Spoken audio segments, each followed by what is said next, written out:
Good afternoon, everybody.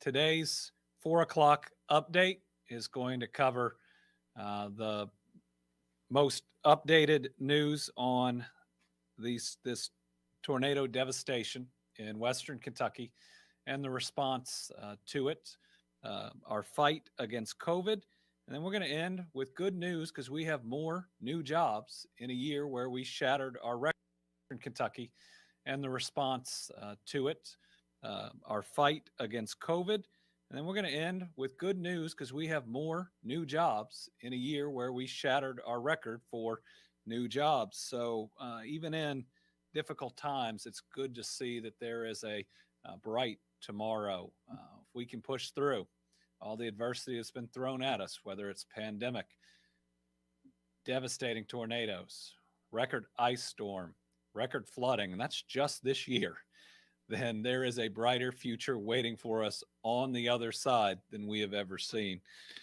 So, first, updating fatalities on the tornado. We can now confirm, and I believe with accuracy, that the most accurate number is 76 Kentucky lives lost. And here is how we get to the 76. Remember, as of the last update, the Department for Public Health had 75, but we were trying to track 3 people from Dawson Springs that had been at one point included in Hopkins County. Those 3, we believe, are in the Caldwell County numbers. Dawson Springs goes just barely into Caldwell, and 3 of the deceased from that town are Caldwell County residents. So that would have pushed us back to 75. But we've lost one additional employee of the candle factory that made it out but has since succumbed to their injuries. That person, I believe, lives in Callaway, but is included as a Graves death, which brings that to 22. And it reminds us that this might not be the last update we have to it because we have a lot of people hurting. I was in, we'll talk about it in a minute. I was at Pennyrile yesterday giving out shoes to people that didn't have them. Saw a kid that had been through the worst throw on a new pair of shoes and run around and jump up and down. It was one of the best moments since last Saturday, or that Saturday, that we have certainly had. But I also talked to a woman who was picking up her kids that had lost her mom and her dad's in pretty tough condition at Vanderbilt. So please keep praying. 76 is devastating. It's far too many Kentuckians to lose, but there are still people that are fighting to hold on, that are out there, and they need our prayers, our love, our support, and so do their family members. 0 people missing, and now no active search or rescue operations. So those are 2 pieces of good news. All state roads now passable. I think there's 4 county roads that are still closed. Cell service 98.8% operational. So I want to thank AT&T and Verizon for helping Graves, Fulton, Marshall, Caldwell, Muhlenberg, and LaRue. They had to get up. Power, the numbers are very difficult to calculate. We believe 31% of Graves County is still out. 1,677 Mayfield customers without power. We're now housing 904 people, so 900 plus people in 20 plus facilities that range from our state parks, which we'll mention in a minute, to hotels. In Warren and Hopkins County, we no longer have anybody in a congregate shelter. What that means is we got them in individual rooms, and during a pandemic, that's really important. We knew one of the most important things we could do to protect people from COVID after they've already lost their home is to get them in a place where they have more space and they have a private room and where we can truly help with regular meals and counseling, which we hope at least most people are taking advantage of, and having them at a place we know that we can bring the services to them. We still have over 500 National Guard on the ground that will be slowly drawn down in some areas in the coming week or so. Our Division of Forestry has finished, but Fish and Wildlife has offered man and woman power to help out. Transportation, still with hundreds of individuals on the ground, everything from debris removal to continuing to work on the roads. As of today, 10,235 insurance claims have been filed, 7,700 FEMA claims. And the pace is picking up. Over 1,200 FEMA claims yesterday. I did get a chance to talk to just dozens of families that they'd been devastated. They were still there, some of them without all of their family, which unfortunately had not made it. But I was asking each of them, had they applied and started the process for FEMA? And a whole lot of them had. But it's important that we go through it every single time, the ways that you can get in the system for FEMA. So can we put up that slide?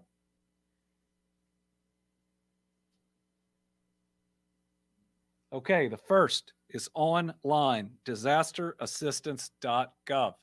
You can go to that through Safari or anything else on your phone. You can go to it using your computer or your tablet.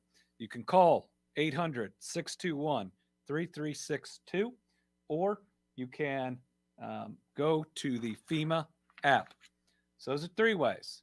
The fourth way is they're canvassing neighborhoods that have been impacted. These are people in FEMA shirts with an iPad. They can help start your claim at that point, and they're actually now making appointments with individuals that have been impacted. I talked to a lot of people, and they said, my appointment is later today. They are moving really fast. There's already over $1 million that they've been able to get out to people in need through their claims. They also have mobile registration centers. In Hopkins County, that's at the Dawson Springs Library. In Fulton County, it's at Gibson Electric Membership Corporation. In Hart County, it's at Floral Hall at the Hart County Fairgrounds. In Marshall County, it's at the Joe Creason Community Center. In Caldwell County, it's at the Butler Gymnasium. Muhlenberg County, Neal's Chapel General Baptist Church. Graves County, the old Walmart location, Mayfield Plaza. So, again, that's 5 different ways that you can make your FEMA claim. Please do it. From what I can tell, where we need to provide people help, probably those that were struggling the most before this occurred, and walking them through the process and helping. And then there are some that were believe that they were fully insured, wondering if they need to go through the process. You should. There are some things your insurance is not going to cover that FEMA is likely to. One of our biggest steps moving forward is debris removal. We'll have more updates on that next week. That involves a number of different issues, but we are working through those with city and county leaders. We've made a lot of progress on that today, but there are still some different pieces to be worked out, but that is front and center, knowing how important it is as we move forward. I will say the Army Corps of Engineers is on the ground, and what they have said is that this is their most important mission that they are working on at the moment, and I believe that comes from the very top of the federal government. We continue to get incredible attention and assistance from every single type of federal partner. FEMA moving faster than we've ever seen, payments getting out faster than we've ever seen. All we have to do, because the federal government really wants to help, is connect those individuals who haven't talked to FEMA yet and make sure we get them with them. And I believe they will get the best service that anybody could ask for in trying to get them help. Let's have good news. Toy drive and Christmas events. This past week, we've seen an extraordinary response from Kentuckians and people across the country after Brittany, the First Lady, announced the toy drive for children in Western Kentucky. And as she reminded me, these kids didn't just lose their Christmas toys, they lost all their toys. And that's why she launched the Western Kentucky Toy Drive, which is now closed to donations after receiving hundreds and hundreds and hundreds of thousands of toys. We actually have truckloads of gifts that are moving today. It's amazing because these kiddos, they've seen so much. They've seen things that we can't imagine, and it's heartbreaking. But thanks to the generosity of not just this state, but the entire country, they will now have a Christmas, a real Christmas, full of so many gifts, and I know where they can be with their families. So, to help distribute these toys, we are hosting the Western Kentucky Christmas Storefronts tomorrow, Tuesday, December 21st, and we have a second day, Thursday, December 23rd. It's from 10 a.m. to 4 p.m. Central Time. Locations are at Kinlake State Resort Park, Lake Barkley State Resort Park, Pennyrile Forest State Resort Park, Hope House Ministries at the Forest Park Baptist Church in Bowling Green, and the West Kentucky Educational Cooperative in Eddyville. These are the storefronts that the families are going to be able to come in and pick out those gifts that are most appropriate for their kids that they know, and to be able to take them home and give those kids a great Christmas. For those impacted who cannot make it to a storefront site, and if you've been impacted, go to the storefront site. Go. We're waiting for you. There's a whole lot there. We want to wrap our arms around you and make sure that this joyous time of year we can do the very best for you that we can. But if you can't make it to a storefront site, please email toydrive@ky.gov with your county in the subject line to arrange another visit from Santa for your kids. It took a lot of folks to make these storefronts possible. A lot of folks. A lot of folks from my office are down there right now with a ton of volunteers. It's like we're working a mini UPS. It is pretty incredible to see the amount of boxes, and it just keeps pouring in. But I specifically want to thank the Kentucky State Police, local law enforcement, our Kentucky State Park employees, teachers, local volunteers, and so many more. You are making a difference for these Western Kentucky families, and it's going to be like they got a free Toys R Us to walk into and really treat their kids to something really special after something really horrible. Speaking of generosity, as of today, the Team Kentucky Fund now over $21 million with 112,621 donations. 100% of that is going to go to helping these families and these communities. There will be zero administrative fees. We've announced the first two pieces of how we want to help people. Number one is funeral expenses. And number two is helping uninsured homeowners. There were a bunch. This hit a lot of neighborhoods where people couldn't afford homeowners insurance with 10% on top of what they are awarded from FEMA for costs not covered by FEMA. And for those individuals, remember, you can't use these dollars for what FEMA covers. So yesterday was pretty special, just like Tuesday and Thursday at these storefronts. They're going to be special. So yesterday I was joined by the Lieutenant Governor and UK men's basketball coach John Calipari and Manny Ahome, President and CEO of Samaritan's Feet. Man, he's a good guy to pass out shoes to displaced Kentuckians. UK Athletics Director Mitch Barnhart was there, and he brought former men basketball players Darius Miller and Jack Goose Givens, which are two homegrown national champions. Shoes were delivered to Lake Barkley and Pennyrile Forest State Resort Parks. I can't thank them enough. And these guys were great. I mean, they walked around and talked directly to people. They asked them how they were doing, and they listened. It was a chance where people got to have that one-on-one conversation with Cal or Darius or Goose or Mitch, and they weren't just showing empathy. They really cared, and they spent a ton of time with people. I also want to do a special thank you to Owensboro Independent Schools for working with our park staff. They transported people from the other state parks that we couldn't be at to these two. Yeah, he's been through a lot. Through these two to make sure that everybody got an opportunity. It allowed families at all four state parks to truly participate. As of this morning, the state parks alone are housing 635 displaced Kentuckians and 194 first responders. Currently, there are 226 rooms occupied by displaced Kentuckians 92 rooms have been provided to first responders, but we still have some vacancies. So come, let us take care of you. We're guaranteeing at least a month stay. Everybody I talk to at any of these parks feel safe there.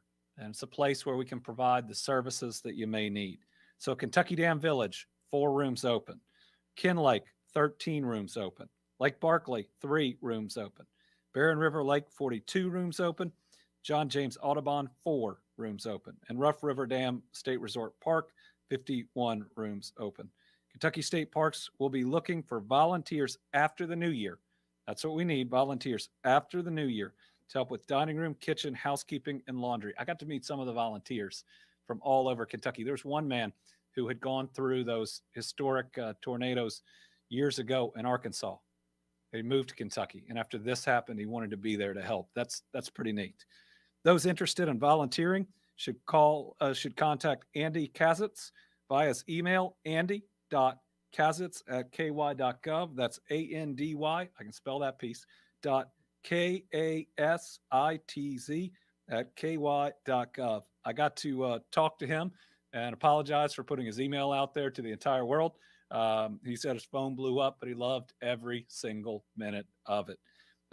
In your email to Andy, include your name, your cell phone number, the name of the park or parks at which you wish to volunteer, and your availability. Andy's pulling really long days and long nights to make this work, but when you see that type of outpouring of support, it keeps you going. All right, we're going to go over disaster unemployment assistance again because we have this up and running. So individuals who have become unemployed or those who are self-employed and had work interrupted in 14 Kentucky counties as a result of the severe storms, straight line winds, flooding, and tornadoes on December 10th are eligible to apply for these benefits through the Kentucky Office of Unemployment Insurance.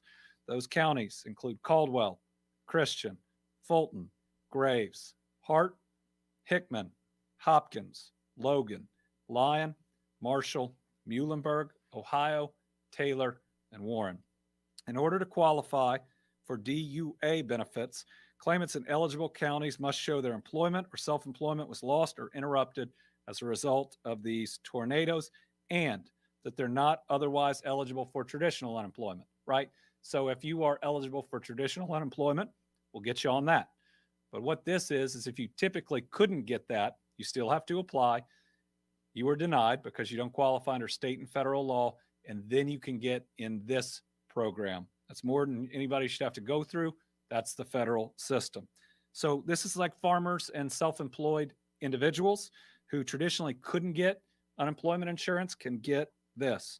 Affected individuals should go to the Kentucky Career website, kcc.ky.gov, or call 502-875-0442 for your initial claim. You got to file your initial claim by January 18th. And after claimants apply, remember, you have to apply for traditional. You can attend an in-person session for assistance at one of the following locations through Wednesday, December 22nd. We have them up here. There's one in Bowling Green, in Madisonville, in E-Town, in Owensboro, and in Mayfield. It's not necessary to attend one of these, but we've worked really hard to get in-person help back for people. And as we've all been painfully aware of these last 2 years, it is an incredibly difficult system where if you answer one question wrong, you can be disqualified for benefits, even though you don't know it will disqualify you for benefits. So you don't have to go to an in-person session, but you really should. And we'll get more of them after the holidays. Kentucky State Police has received several complaints in reference to fraudulent disaster relief workers. We need to get the word out that these individuals are posing as FEMA representatives, American Red Cross workers, insurance adjustments, contractors for debris removal, or general contractors, when all they are miserable human beings that are trying to take from people who don't have anything to take. While there are reports of fraudulent workers, there are also legitimate FEMA teams, housing inspectors, and other officials working in areas impacted by the storms.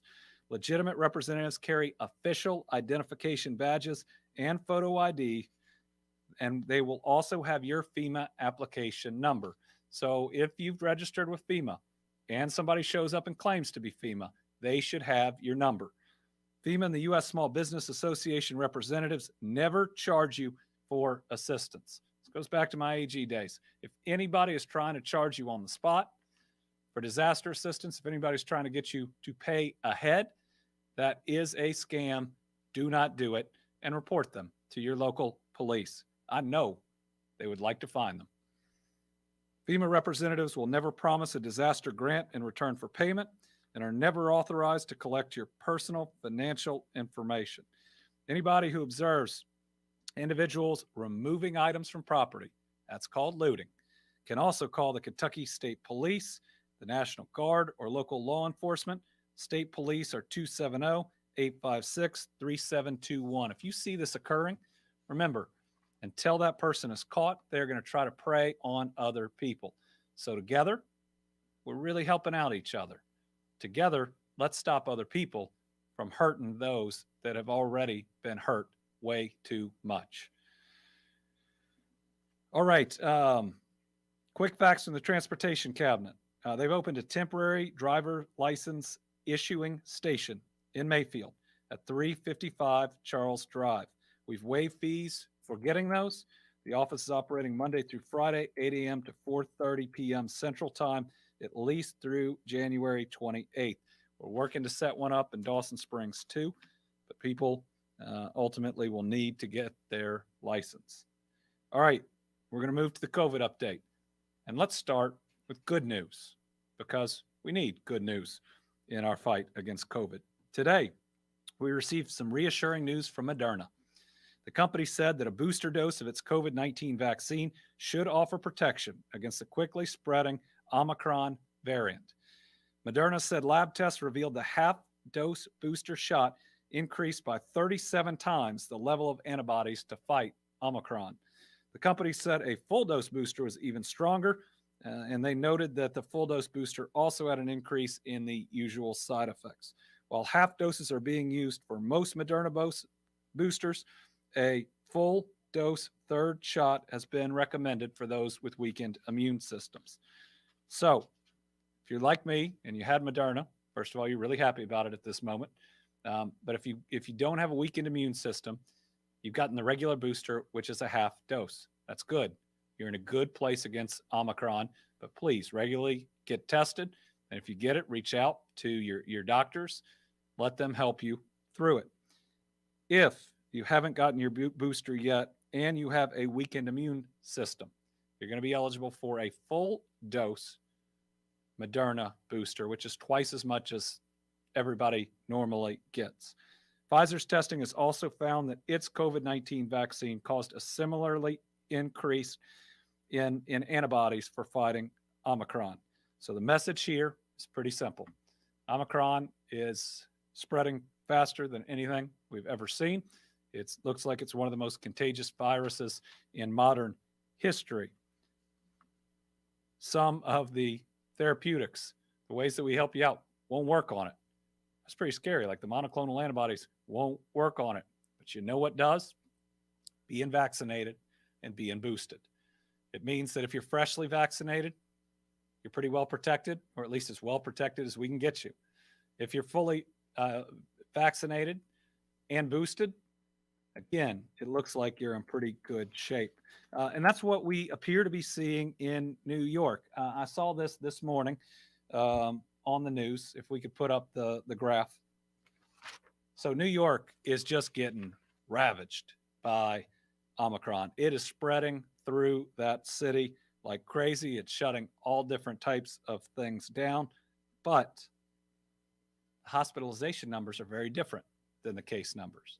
And they have a pretty high vaccination rate. So I want to talk to you about what these lines are because they show that Omicron is really hitting unvaccinated individuals and not hospitalizing many vaccinated individuals. So the yellow line there is kind of the entire population and what we're seeing in the increase in hospitalization since Omicron. You see it going up a little bit, still a little early, but just going up a little bit. The green line is vaccinated individuals, right? And that's pretty flat. That means these vaccines, looking at New York and their experience, are working pretty well. But guess what red is? That's unvaccinated individuals.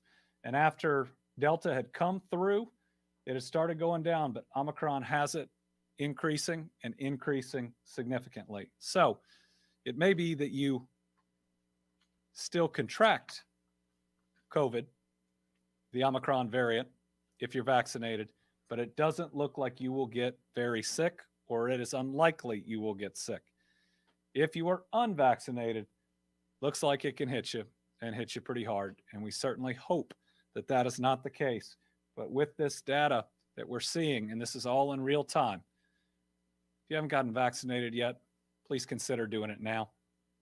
Please consider doing it now, because if you get sick, like this chart is showing, we don't have the same tools to help you out. All right, let's go through our numbers. On Saturday, we had 2,575 new cases, 32 new deaths. On Sunday, 1,531 new cases, 29 new deaths. Today, we had 1,215 new cases, 32 new deaths, and a tough one. Included a 29-year-old woman from here in Franklin County. Included a 34-year-old man from Martin County. Currently hospitalized 1,206 Kentuckians, 325 in the ICU, 176 on a ventilator. Current positivity 9.20%. Last 3 days, that's inching up. Let's look at our stair-stepper charts where we can kind of chart where this has gone. One thing we don't know is the size of the impact of the tornadoes and data that we are getting. Certainly, we're not going to have the same amount of testing in some parts of Kentucky. And we just don't know exactly how much that has or has not impacted the numbers in the coming weeks. I think we will see that. But what we have seen, at least in the last 3 weeks, appears to be somewhat of a leveling out. And we see that both in case numbers, because remember, we had 2 weeks that the cases numbers were almost identical. Last week was a little less, but remember, we just got Omicron Friday. Friday, I think, was our first case. Case numbers will go up. We'll be watching hospitalizations real closely. That will end up being our major metric that we follow during Omicron. But given that it is more contagious, unless a whole lot of people go out there and get boosted and vaccinated for the first time, these case numbers are going to shoot up. But again, when we look at these peaks, going back in our fight against COVID, deaths and hospitalizations were just a couple weeks behind and also peaked and surged at the same time. We don't know that's going to be the case. We certainly don't think it's going to be to the same magnitude with Omicron.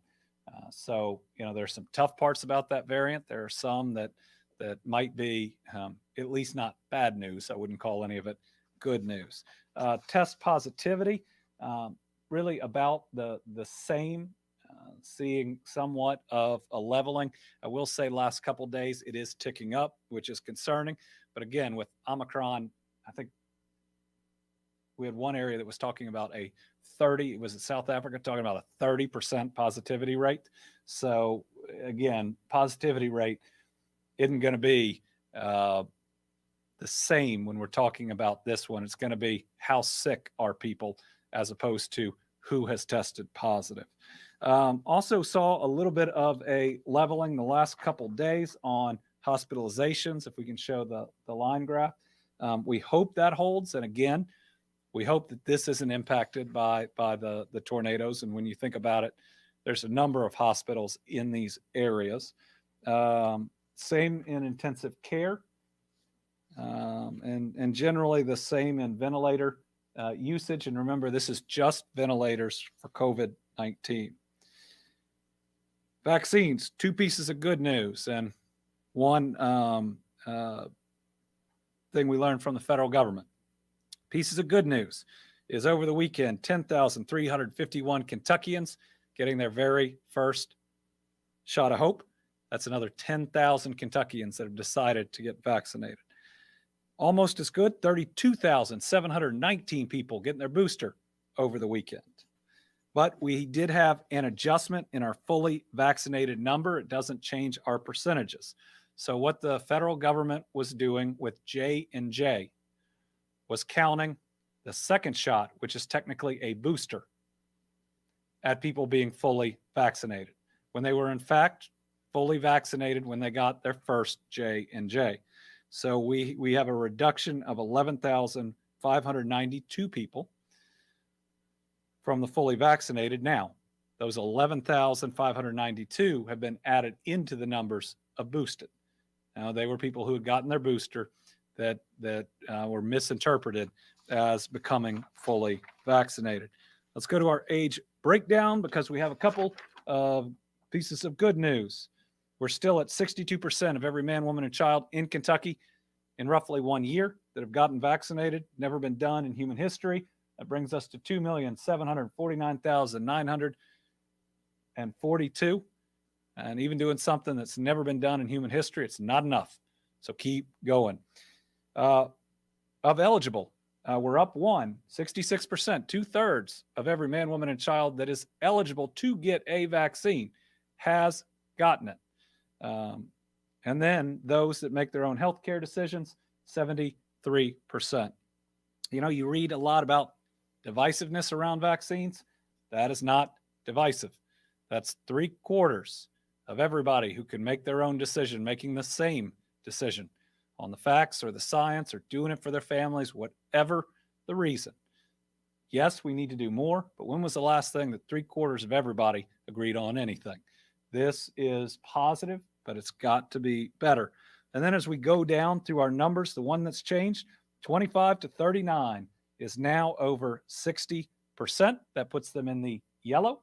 And then 5 to 11 up 1 at 15%. Parents, we do need more parents of 5 to 11-year-olds to get vaccinated. Omicron's going to be really hard on schools. It's going to be really hard on schools. Those that have universal masking are going to be in the best shape, but those that have the highest percentage of kids that are vaccinated are also going to be in the best shape to stay in person. We've all said that we want our kids to stay in person. I do. Dad of 2 middle schoolers, especially when you have middle schoolers, you want them in school. But then you look at everything else that we want to continue to be able to do in person and to do it safely. Pretty easy. Get vaccinated, mask when appropriate. All right, so Christmas coming up too. Really 2 out of 3 things, this was good advice from some national experts, that you need to do to have a safe Christmas. Number 1, and this is the one that has got to be there, everybody needs to be vaccinated and boosted that is eligible, that's coming over. That's first. And then you need really one of the next 2. You need everybody to test as close as they can. If you have a rapid take-home test, I would do it the morning before you're going to leave to go into the other home. If everybody does that, if everybody's vaccinated and is tested, you're relatively safe. Now, it could be that you've got it. It just hasn't manifested yet, but you're in pretty good shape. Otherwise, vaccine and masking in certain indoor settings is the other way to be safe. I know I'm going to get tested before I go to our Christmas celebration. My family and everybody that's going to be there fully vaccinated. So make sure that you follow those steps. All right, let's end with the news we normally start these press conferences on until recent events. New jobs.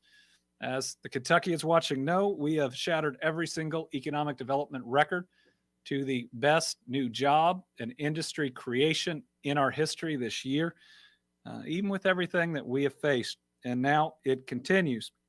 Taylor Corporation is adding 28 jobs with a Radcliffe expansion. They are investing $18.8 million in a label production plant. These are 28 quality job opportunities where the leaders plan to expand the company's existing facility on South Dixie Boulevard by 30,000 square feet to support its growth. They produce pressure-sensitive labels for a variety of industries like consumer packaged goods, manufacturing and distribution, healthcare, and retail. Jobs created by the expansion will include press operators, material handlers, and supervisors, adding to their current employment of 85 Kentucky residents. Company leaders plan to break ground on the expansion in the first quarter of next year, and we look forward to it. Another one, Commonwealth Rolled Products, is adding 40 well-paying jobs in its Lewisport facility. It is going to invest $167 million in its existing aluminum rolling mill, creating those 40 full-time jobs in the years ahead.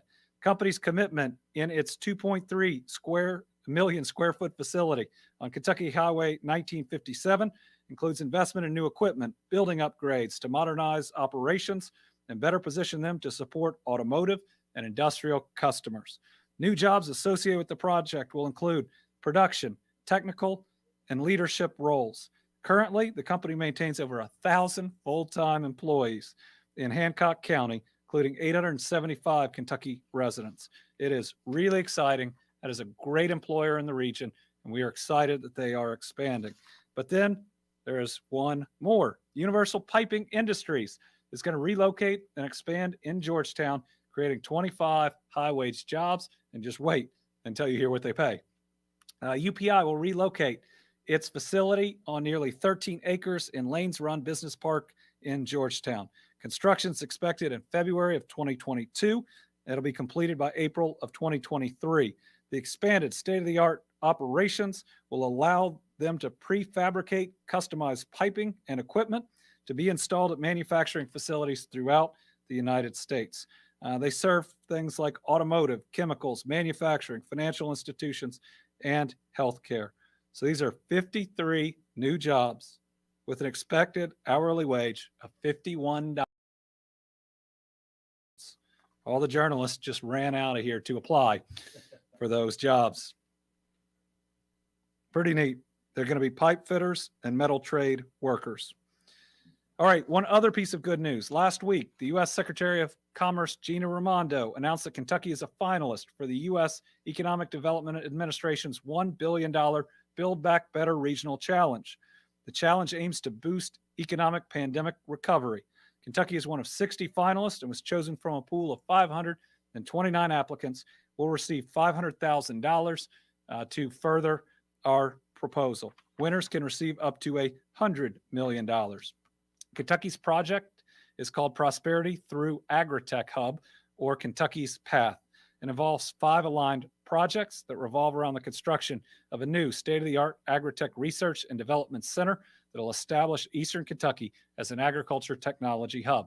What it'll make sure is that we don't just have the facilities and the workers. We don't just grow the tomatoes and the strawberries, but the intellectual capital, the intellectual property, and the research is occurring right here in Kentucky and Eastern Kentucky, along with the rest of the work.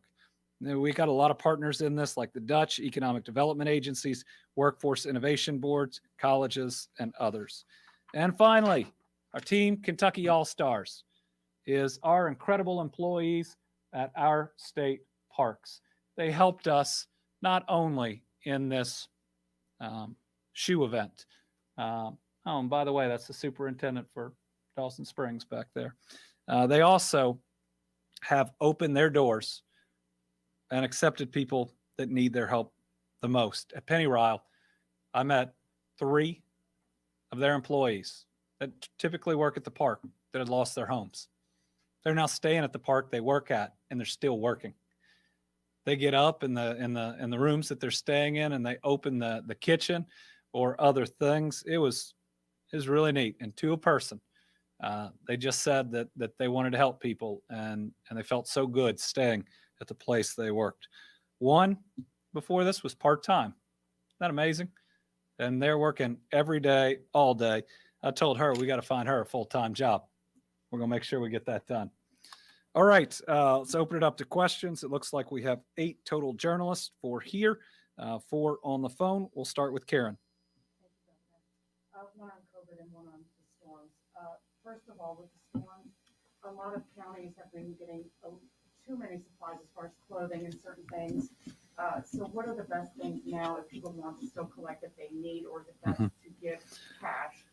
And then the COVID question is, have you seen an uptick in testing at sites across the state? And if not, does that concern you?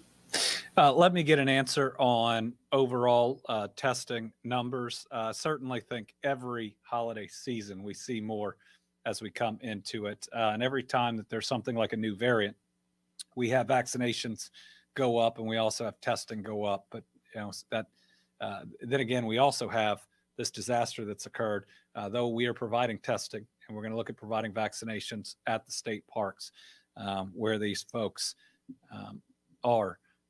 And then the tornado question was, what are some supplies that you could so, like say lumber or yeah. So the donations have been incredible. They've been more than any of us could have ever dreamed of. I mean, this world has shown that it loves us. It's the only way to describe it. People across Kentucky and across the United States have shown that they love and that they care about us. There's a whole lot of good still in this world. And with all the noise that's been out there the last couple of years about anything and everything, you want to talk about something that restores your faith in humanity. I hope next time it doesn't take something like this, but it is truly special. And we have donations of every material good that anybody could ever need in the area. The monetary donations are the best way to help now. Certainly we have our Team Western Kentucky Relief Fund, but there are other good funds out there. There are also ways to help people, whether it's through Visa cards or others. But at this point, that is the best way. Certainly, we're using our fund to come on top of FEMA for people who aren't insured, and that FEMA amount isn't going to cover everything. I'd encourage other funds to come on top of us, right? 37,900. Another 3,700. 41,000. We have a couple more groups get these folks up closer to 50,000, and that'd be a good thing. I noticed a little bit ago you had a moment where you paused and you saw that. You probably heard so many stories of survival.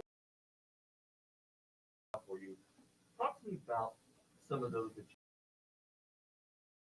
Kentuckians, especially this week of Christmas.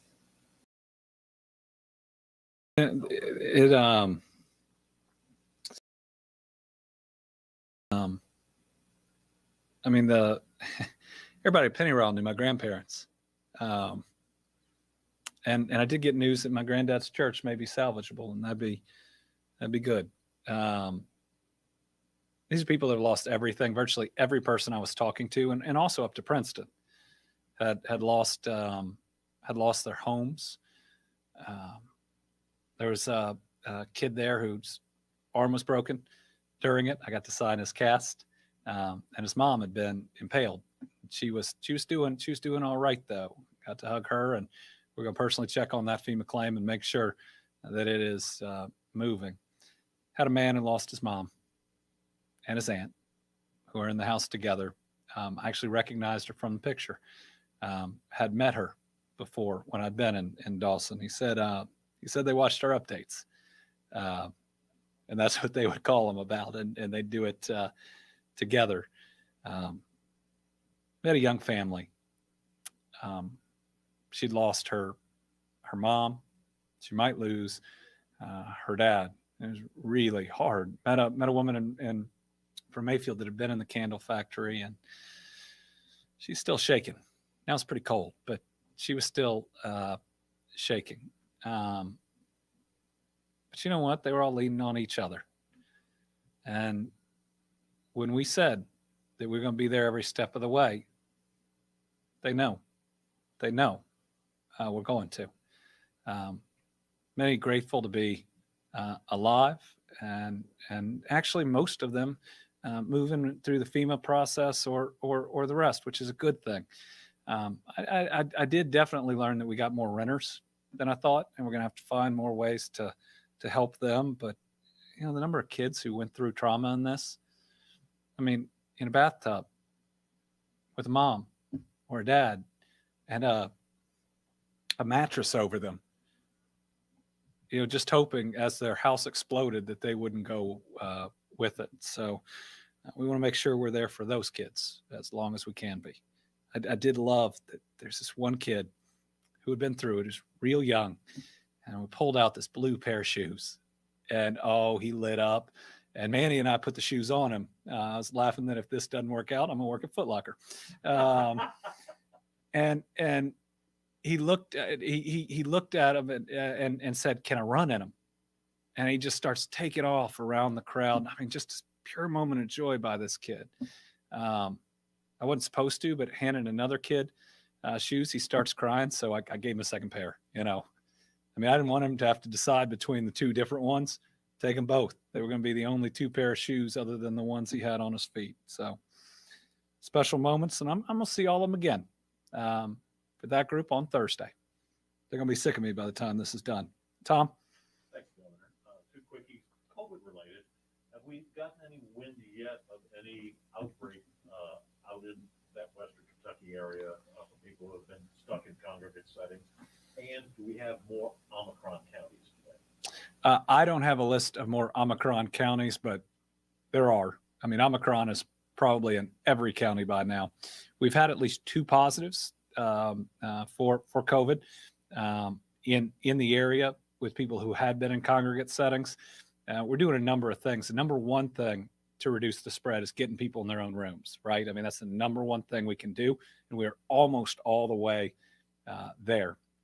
I worked with Judge Perry directly on getting folks from a church out to, I think, Kinlake. We had the whole thing waiting for them. I think it was Kinlake.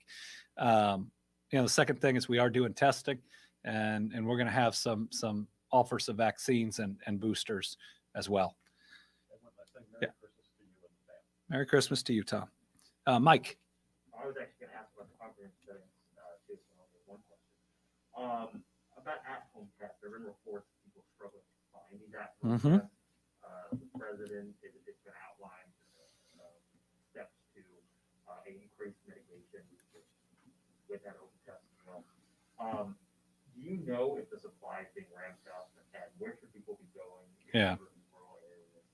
So at-home tests right now are sold in convenience stores and pharmacies, but there's going to be a huge run on them before the holidays. And you shouldn't assume that you're going to be able to get one before this holiday. So look up, go through our website, go through the federal government's website, and look up where you can get a test that will get your results back before the holidays. And if the best you can find is 48 hours results, get your test 48 hours before, just do the very best that you can. But I would not assume that you can go out on the 23rd and buy a take-home test that you can take on the 24th or on the 25th. So I would really encourage people, go ahead and look at scheduling a test. We're scheduling them here in the Capitol, for instance, for our employees. I think the last day that we have the majority of people is the 22nd or the 23rd. Debbie Yetter, Courier-Journal.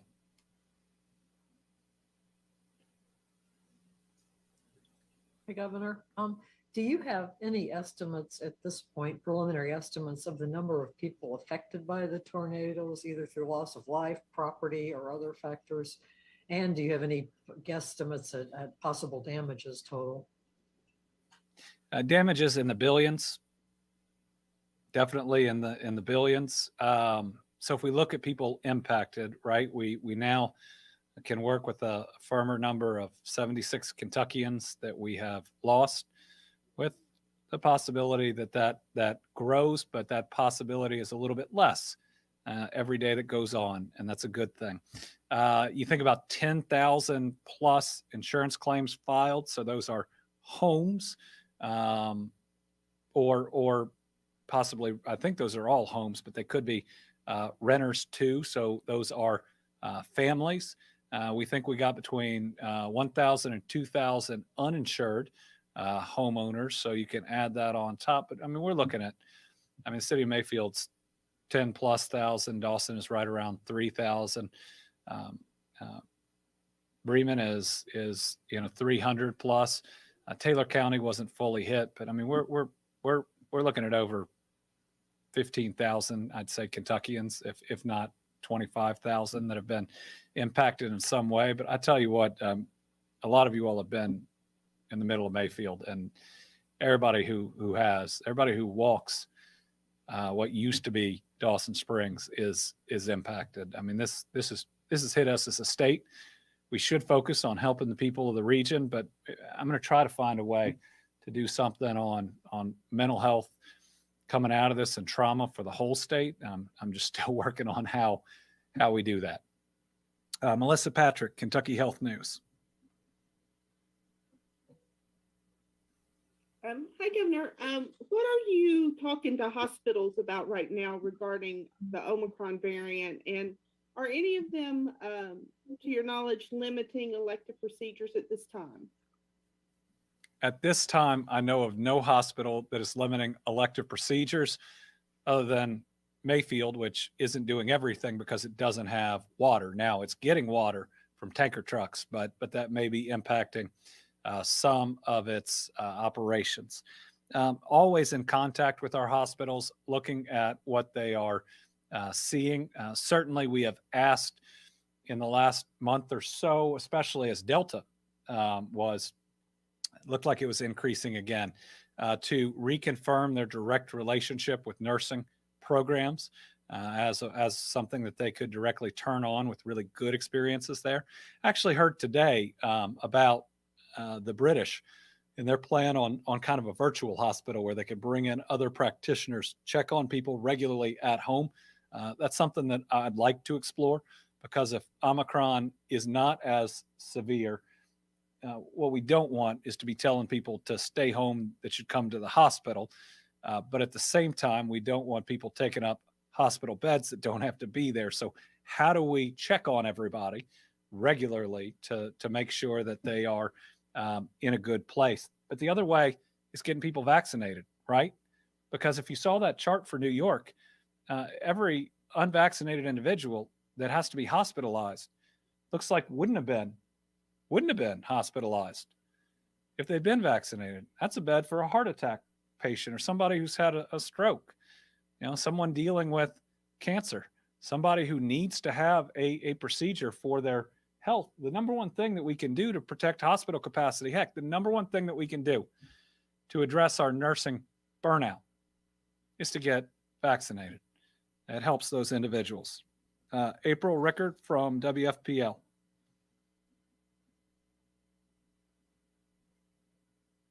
Thank you, Governor. When will vaccination and testing start at the state parks, and is there other outreach planned? And second, do you have an estimate on the number of jobs lost due to the storms?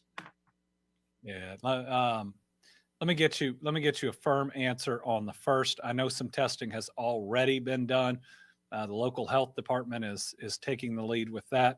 The vaccination, let's call it a clinic or outreach efforts, that hasn't started yet. We are working on that. Obviously, you can still get vaccinated at a number of places around. And good Lord, if anybody's expressed the desire in any of those parks to get vaccinated, I hope we've gotten it to them. If not, I'm going to have a conversation with some people. The jobs are really hard. So there's an impact to the Corvette plant in Bowling Green. And that's going to be a period of time. We're working with that as a group. Met a gentleman whose warehouse was leveled in I think it's called the Trans Park in Bowling Green as well. It went through businesses. I think it hit Crown as well. So those won't be lost, but those people may be unemployed and us helping them for a period of time until it's back up and going. But I mean, in Mayfield, the small businesses, the buildings, if they stand, are going to have to be knocked down and the rubble removed and rebuilt to start again. So we don't have an exact number yet, but it may be many. Now, a lot of people in the area are farmers, and our goal is going to be first to get them on the disaster relief, but second, how do we address if they didn't lose their livestock or or they lost their customers, right? How do we connect them with people for that. There's so many people out there that want to help, that if we can wrap our arms around some of those pieces, I believe that there's a whole big world that wants to help. All right, Scotty, am I calling on one more, or is that it? Huh? That's it. All right. A long one today, but some pieces of good news, even coming out of a difficult situation. We will not have an update this Thursday. I want to wish everybody a really Merry Christmas. Please be safe. Continue to think about those families in Western Kentucky.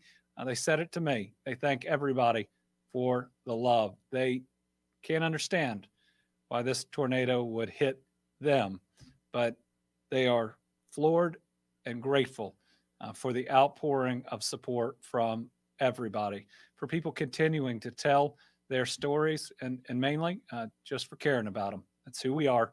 We're good neighbors. We're good people. We love one another. Let's make sure we keep it up.